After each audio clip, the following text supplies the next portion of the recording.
ఈరోజు నేను 2019కి ముందు 5 సంవత్సరాల గతంలో తెలుగుదేశం పార్టీ పాలన, చంద్రబాబు నాయుడు గారి పాలన చూశారు. 2014లో చంద్రబాబు నాయుడు గారు ఒక మేనిఫెస్టో తీసుకొచ్చాడు. ప్రతి సామాజిక వర్గానికి ఒక పేజ్ కేటాయిస్తూ తాను అధికారంలోకి వస్తే అది చేసేస్తాను, ఇది చేసేస్తాను అని చెప్తూ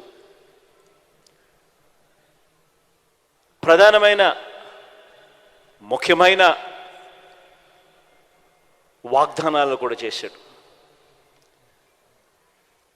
రైతన్నలకు రుణమాఫీ 87,612 కోట్ల రూపాయలని తెలిసినా కూడా, సాధ్యపడదు అని తెలిసినా కూడా 87,612 కోట్ల రూపాయల రుణమాఫీ నా మొట్టమొదటి సంతకంతోనే మాఫీ చేస్తాను అన్న మాట ఇవ్వడము, మేనిఫెస్టోలో పెట్టడము. అంతటితో ఆగలేదు. బ్యాంకుల్లో పెట్టిన బంగారం ఇంటికి రావాలి అని అంటే బాబు అన్నాడు.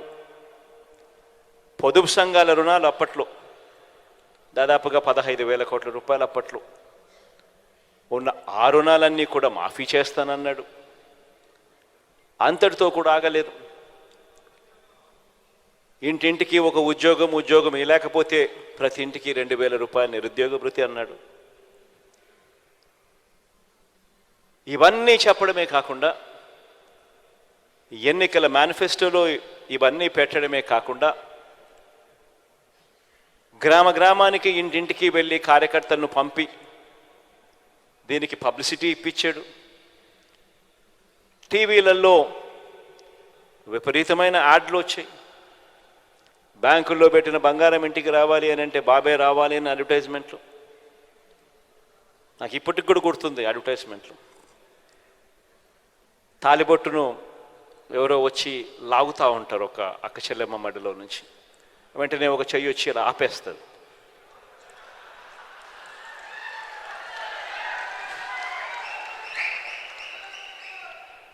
ఆపితే వెంటనే మాటలు వెనకాల నుంచి, బాబు వస్తాడు, బ్యాంకుల్లో పెట్టిన బంగారం ఇంటికి వస్తుంది అని. రకరకాలుగా ఇలాంటి వాగ్దానాలు. 2014లో చంద్రబాబు నాయుడు గారు ఇలాంటి మాటలు చెప్పినప్పుడు మన పార్టీలో కూడా చాలామంది శ్రేయోభిలాషులు కూడా నాకు కూడా చెప్పారు, పోయేదేముంది, ఆయన చెప్తా ఉన్నాడు, సాధ్యం కాదని తెలిసిన ఆయన చెప్తా ఉన్నాడు, మనం కూడా చెప్దాము, పోయేదేముంది, ఎన్నికలు అయిపోతాయి, మన సంగతి మనం చూస్తామని చెప్పి చాలామంది నాతో కూడా అన్నారు. మన పార్టీలోనే ఉన్న వాళ్ళే. తప్పు కూడా కాదు, నేను వాళ్ళకు కూడా తప్పు కూడా అని ఇప్పుడు నేను అన్నను. ఎందుకంటే వాళ్ళు, చంద్రబాబు నాయుడు ఒకవైపున అబద్ధాలు ఆడుతూ ఉన్నాడు, కాదు సాధ్యమని తెలిసినా కూడా మోసం చేస్తూ ఉన్నాడు. మనమేమో నీతిగా నిజాయితీగా యుద్ధం చేయాలని మనం అంటా ఉన్నాం. ఈ మాదిరిగా యుద్ధం చేయడం కుదరదు అని నాకు సలహాలు కూడా ఇచ్చారు. కానీ నేనన్నా, విలువలు, విశ్వసనీయత అన్న పదానికి అర్థం చెప్పా. చేయగలిగిందే మనం చెప్పాలి, చెయ్యలేము అని తెలిసినప్పుడు నోట్లో నుంచి ఆ మాట రాకూడదు అని చెప్పి